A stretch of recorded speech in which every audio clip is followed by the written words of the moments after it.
கர்த்தர் ஒரு கதவை மூடுறார்னா, if God closes a door, 1000 கதவை திறக்க போறார்னு அர்த்தம். that means he will open 1000 doors.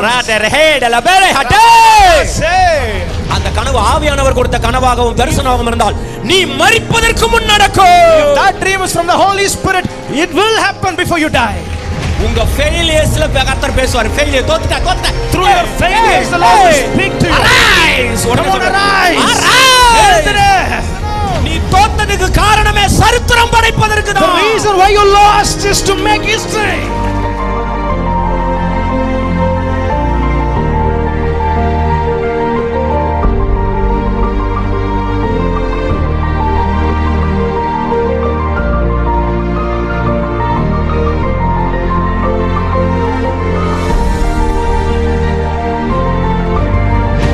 ஒவ்வொருத்தருக்கும் ஒரு டேலண்ட் இருக்கு, ஒவ்வொருத்தருக்கும் ஒரு க்ளோரி இருக்கு, ஒவ்வொருத்தருக்கும் ஒரு அனாயிண்டிங் இருக்கு, ஒவ்வொருத்தருக்கும் ஒரு ப்ராஜெக்ட் இருக்கு, ஒவ்வொருத்தருக்கும் ஒரு அசைன்மெண்ட் இருக்கு. நீ பிறந்ததுக்கு ஒரு நோக்கம் இருக்கு. யாருக்கு ஸ்பெஷல் ப்ராப்ளமோ அவங்களுக்கு தான் ஸ்பெஷல் மிராக்கிள். சொல்லுங்க, உனக்கு நடக்க போற அற்புதம்.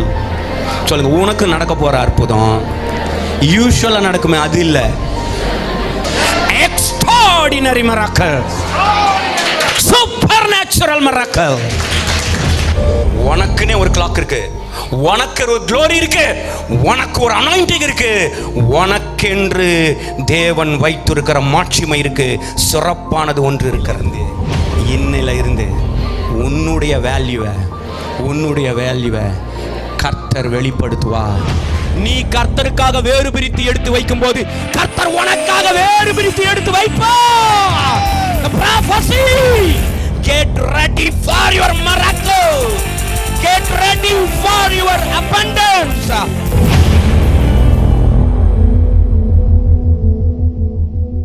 நம்பர் 1 என்னன்னா, யாக்கோபு 5ஆம் அதிகாரம் 14, 15, 16. James chapter 5, 14, 15, 16. உங்களில் ஒருவன் வியாதிப்பட்டால் அவன் சபையின் மூப்பர்களை வரவழைப்பானாக. இந்த வசனத்தெல்லாம் நோட் பண்ணீங்க. ஒருவன் உங்களில் வியாதிப்பட்டால் சபையின் மூப்பர்களை வரவழைப்பானாக. அவர்கள் கர்த்தருடைய நாமத்தினாலே அவனுக்கு எண்ணெய் பூசி அவனுக்காக ஜெபம் பண்ண கடவர்கள். அப்பொழுது விசுவாசமுள்ள ஜெபம் பிணியாளியை ரட்சிக்கும். இந்த வசனத்தின்படி உங்களுக்கு இருக்கிற வியாதிகள், பலவீனங்கள், எண்ணெய் பூசி ஜெபம் பண்ணினால் விசுவாசமுள்ள, எல்லாரும் சொல்லுங்க, விசுவாசமுள்ள ஜெபம் பிணியாளியை ரட்சிக்கும். அப்ப நீங்க ஜெபம் பண்ணீங்கன்னா பிணியாளி வியாதி மறையும், சுகமாகும். இன்னைக்கு கர்த்தர் உங்களுக்கு ஒரு ஜெப ஒரு வைராக்கியத்தை தரப்போகிறார். நீங்கள் எண்ணெய் பூசி உங்களுக்காக மற்றவர்களுக்காக ஜெபிக்கும் போது அந்த ஜெபம் பிணியாளிகளை சுகமாக்கும். இன்னொரு வசனம் சொல்றேன், எழுதிங்க. பிலிப்பியர் 4ஆம் அதிகாரம் 6, 7. நீங்கள் ஒன்றுக்கும் கவலைப்படாமல் எல்லாவற்றையும் குறித்து உங்கள் விண்ணப்பங்களை ஸ்தோத்திரத்தோடே கூடிய ஜெபத்தினாலும் வேண்டுதலினாலும் தேவனுக்கு தெரியப்படுத்துங்கள். அப்பொழுது எல்லா புத்திக்கும் மேலான தேவ சமாதானம் உங்கள் இருதயங்களையும் உங்கள் சிந்தைகளையும் கிறிஸ்து இயேசுவுக்குள்ளாக காத்துக்கொள்ளும். முதல்ல ஒன்று படிச்சோம், அது என்னன்னா விசுவாசம் உள்ள ஜெபம். எல்லாரும் சொல்லுங்க, நீங்க தான் பேசணும். விசுவாசம் உள்ள ஜெபம் பிணியாளியை ரட்சிக்கும். அப்ப முதல் ஜெபம் என்ன? விசுவாசம் உள்ள ஜெபம். இப்ப ரெண்டாவது ஒன்று பார்க்கிறோம், ஸ்தோத்திரத்தோடு கூடிய ஜெபம். நீங்க ஜெபம் பண்ணும்போது ஸ்தோத்திரம் பண்ணிக்கிட்டே பண்ற ஜெபத்தினால வேதம் சொல்லுகிறது எல்லா புத்திக்கும் மேலான தேவ சமாதானம் உங்கள் இருதயங்களை ஆளும். என் பின்னால் சொல்லுங்க, விசுவாசமுள்ள ஜெபம், விசுவாசமுள்ள ஜெபம் வியாதியை சுகமாக்கும், வியாதியை சுகமாக்கும். ஸ்தோத்திர ஜெபம் சமாதானத்தை கொண்டு வரும். அப்படியே நான் வசனத்தை கூட்டவும் இல்லை குறைக்கவும் இல்லை, அப்படியே வசனத்தில் என்ன இருக்கோ அதை நான் சொல்றேன். சங்கீதம் 107 28 29 30. அப்பொழுது தங்கள் ஆபத்திலே அவர்கள் கர்த்தரை நோக்கி கூப்பிடுகிறார்கள். ஆபத்திலே கர்த்தரை நோக்கி கூப்பிடுகிறார்கள். அவர்கள் இக்கட்டுகளில் இருந்து அவர்களை நீங்களாக்கி விடுவிக்கிறார். கொந்தளிப்பை அமர்த்துகிறார். அதன் அலைகள் அடங்குகின்றது. அமைதல் உண்டானதில் நிமித்தம் அவர்கள் சந்தோஷப்படுகிறார்கள். தாங்கள் நாடின துறைமுகத்தில் அவர்களை கொண்டு வந்து சேர்க்கிறார். 28 படிங்க.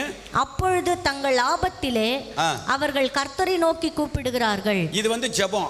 ஆபத்திலே கர்த்தரை நோக்கி கூப்பிடுகிறார்கள். ஆமென் சொல்ல மாட்டீங்களா? ஆமென் சொல்ல மாட்டீங்களா? சொல்லுங்க, நான் சொல்றத சொல்லுங்க. நம்பிக்கை உள்ள ஜெபம் ஆபத்துகளில் இருந்து விடுதலையாக்குகிறது. சேர வேண்டிய துறைமுகத்திலே கர்த்தர் கொண்டு போய் சேர்க்கிறார். 3 சொல்லியிருக்கிறேன். 1 விசுவாசமுள்ள ஜெபம், 2 ஸ்தோத்திர ஜெபம், 3 நம்பிக்கை உள்ள ஜெபம். இப்ப ஒரு ஜெபத்தை நீங்க செய்ய வேண்டி இருக்கிறது. யோவான் சுவிசேஷம் 14:13-14. நீங்கள் என் நாமத்தினாலே எதை கேட்பீர்களோ குமாரனில் பிதா மகிமைப்படும்படியாக அதை செய்வேன். என் நாமத்தினாலே நீங்கள் எதை கேட்டாலும் அதை நான் செய்வேன். இப்போ ஒரு ஜெபம் சொல்றேன். அவர் நாமத்திலே, இயேசுவின் நாமத்திலே ஏறெடுக்கப்படுகிற ஜெபத்திற்கு பதில் உண்டு. எதை கேட்டாலும் அதை நான் உனக்கு தருவேன். இப்ப கேள்வி கேட்கிறேன், எதை கேட்டாலும் தருவாரா? எதெல்லாம் தருவாரு? எதை கேட்டாலும் பதிலே அதான், எதை கேட்டாலும் தருவேன்ட்டாரு. அப்ப ஒரே ஒரு கண்டிஷன் என்ன? என் நாமத்தினாலே நீங்கள் எதை கேட்டாலும் அதை நான் உங்களுக்கு செய்வேன். எதை கேட்டாலும் இயேசு நாமத்திலே அதை அவர் எனக்கு கொடுப்பதற்கு சித்தமுள்ளவராய் இருக்கிறார். மத்தேயு 21:22. மேலும் நீங்கள் விசுவாசம் உள்ளவர்களாய் ஜெபத்திலே எவைகளை கேட்பீர்களோ அவைகளையெல்லாம் பெறுவீர்கள் என்றார். அல்லேலூயா. எவைகளைனா எல்லாத்தையும் கொடுக்குறாரு.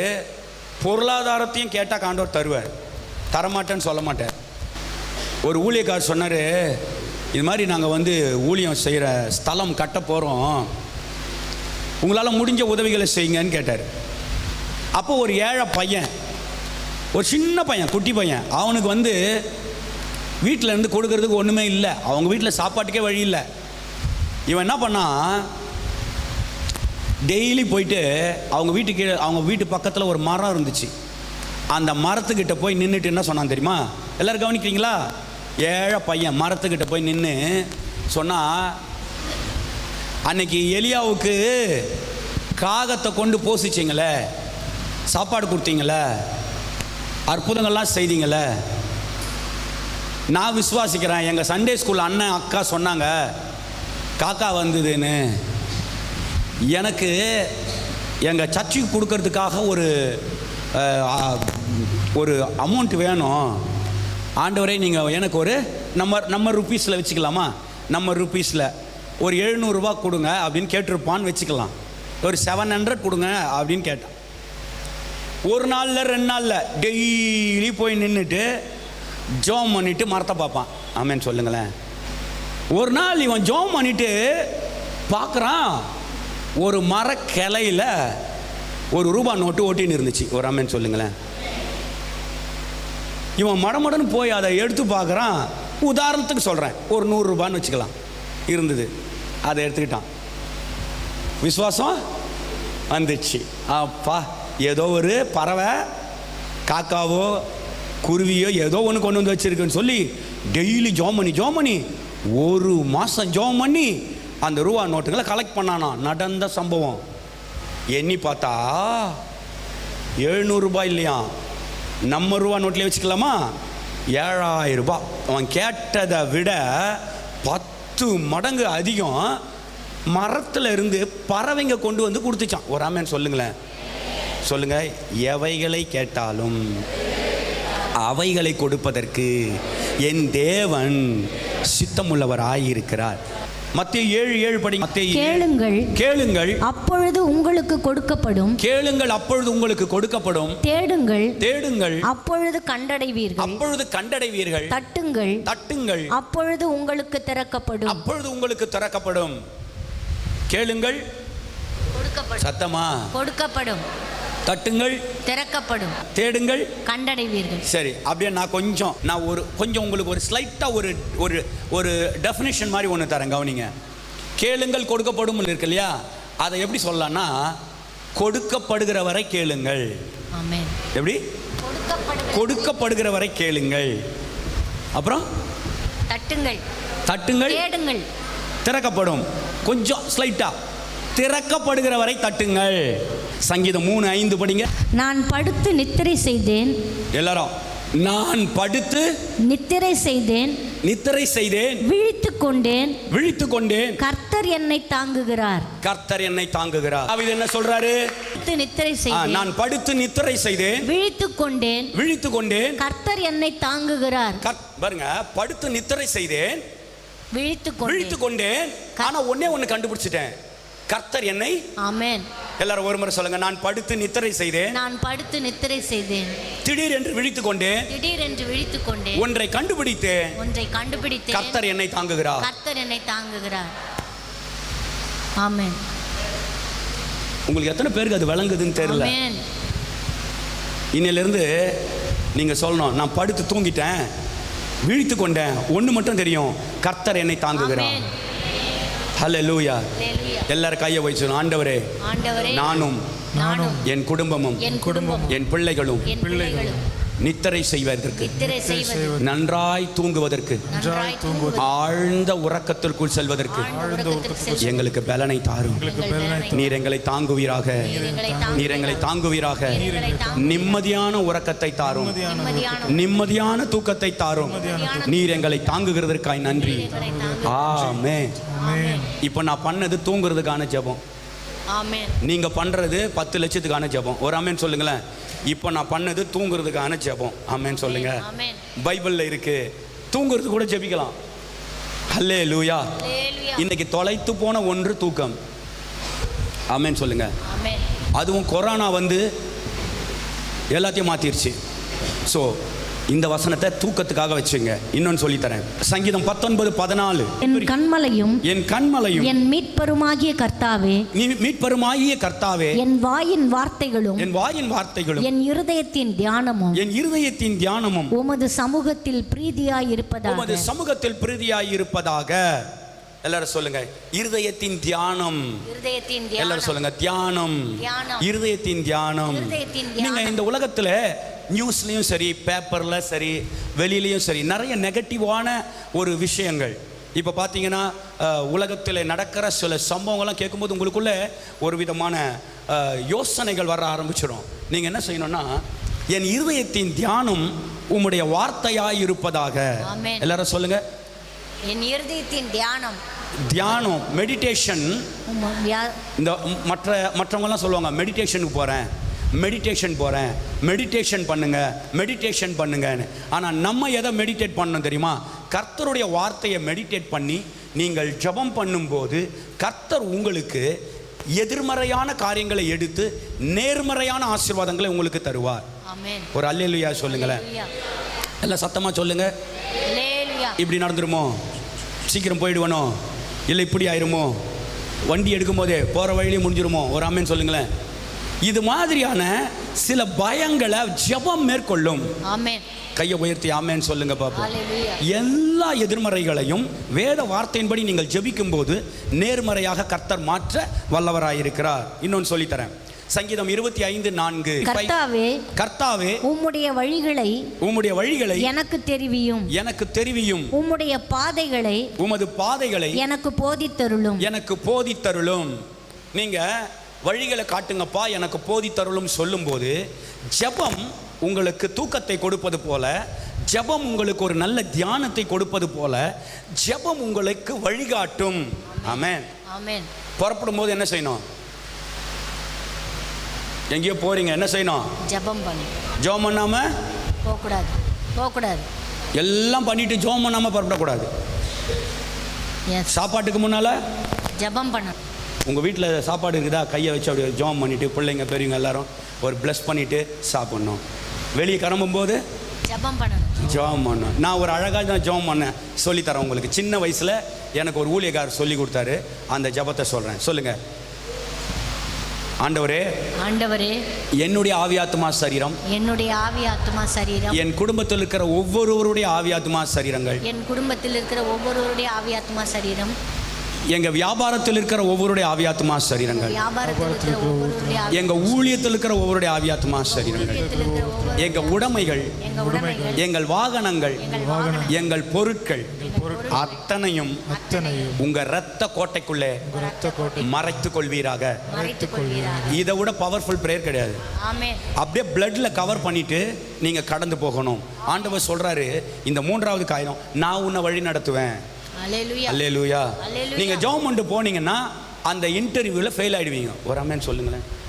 நான் போறேன், இன்டர்வியூல நல்லா தான் பண்ணேன், பட் என்னை அனுப்பி விட்டாங்க, நாட் செலக்டட் அப்படின்னா, எனக்கு அதை விட பெருசா ஒன்றை செலக்ட் பண்ணி வச்சுட்டதுனால இயேசுவை என்னை வெளியே அனுப்பிட்டாரு.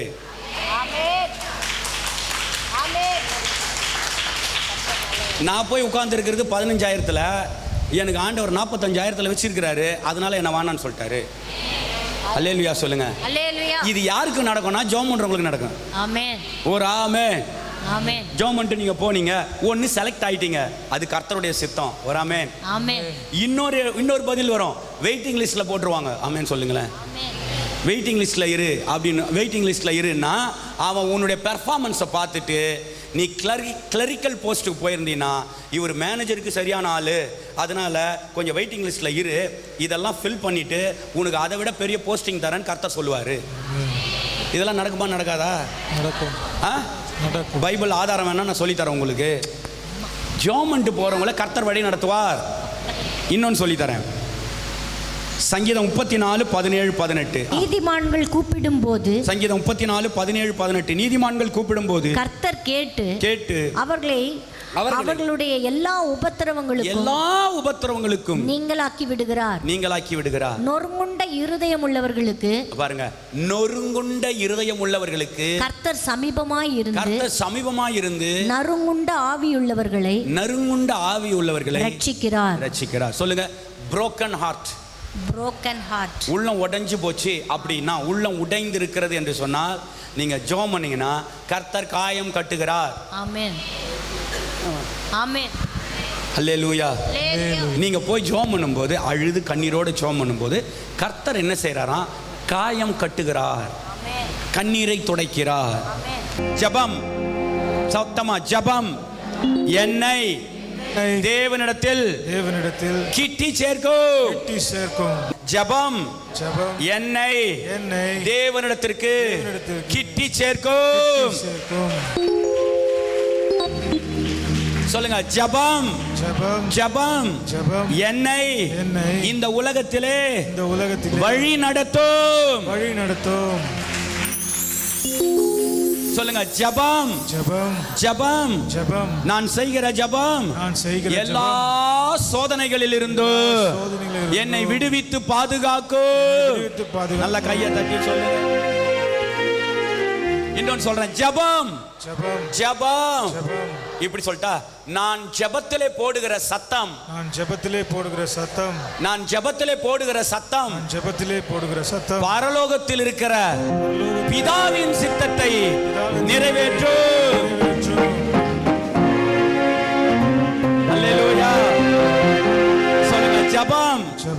ஜெபம் ஜெபம் ஜெபம் ஜெபம் உயிர் மூச்சு. உயிர் மூச்சு. நான் நேத்து சொன்ன ஜூம்ல ஜெபிக்கிறவர்கள் ஜெபிக்கிறவர்கள் சத்தமா சொல்லுங்க, ஜெபிக்கிறவர்கள் ஜெபிக்கிறவர்கள் மரிக்கலாம், மரிக்கலாம். ஆனால் ஆனால் அவர்கள் செய்த ஜெபத்திற்கு செய்த ஜெபத்திற்கு மரணம் இல்லை. மரணம் இல்லை. அது ஜெபம் பதிலை கொண்டு வரும்.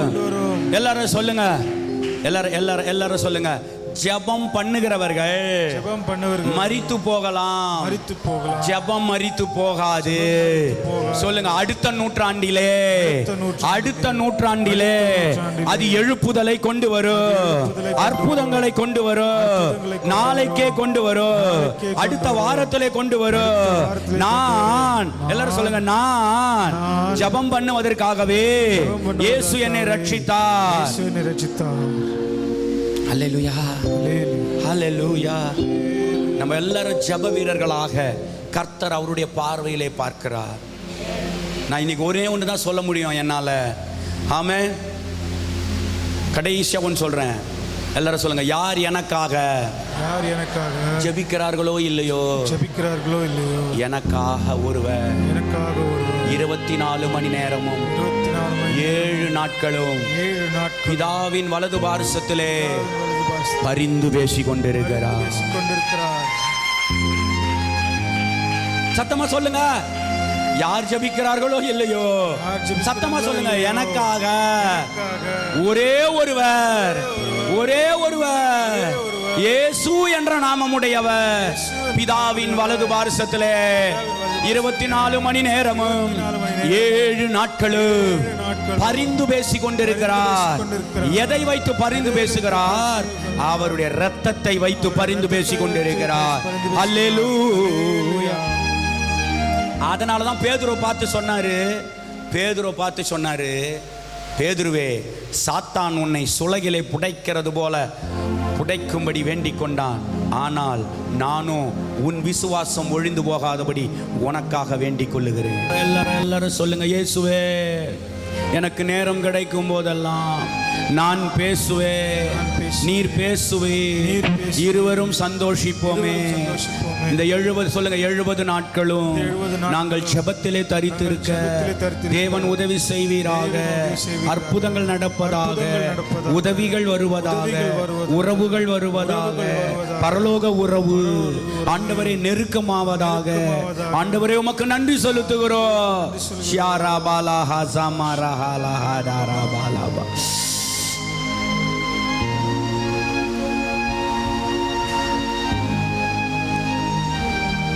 எல்லாரும் சொல்றீங்களா? கடைசியா ஒரே ஒரு வரி சொல்லுங்க. அப்பா, சொல்லுங்க, அப்பா, அப்பா, அன்றொரு நாள் அப்போ ஆரம்பத்துல நான் ஜெபம் பண்ணாம இருந்ததே இல்லப்பா, இப்ப என்னால பண்ண முடியலப்பா, ப்ளீஸ்பா. அப்போ அந்த காலத்தை போல என் முழங்கால்களை முடக்க உதவி செய்யுங்கப்பா. என்னை அர்ப்பணிக்கிறேனப்பா. இந்த 70 நாட்களும் என்னை ஜெபாவினால் நிரப்புங்கப்பா, ஜெபாபிஷேகத்தினால் நிரப்புங்க. எல்லாம் கைகளை தட்டி ஆமென் சொல்லுங்க.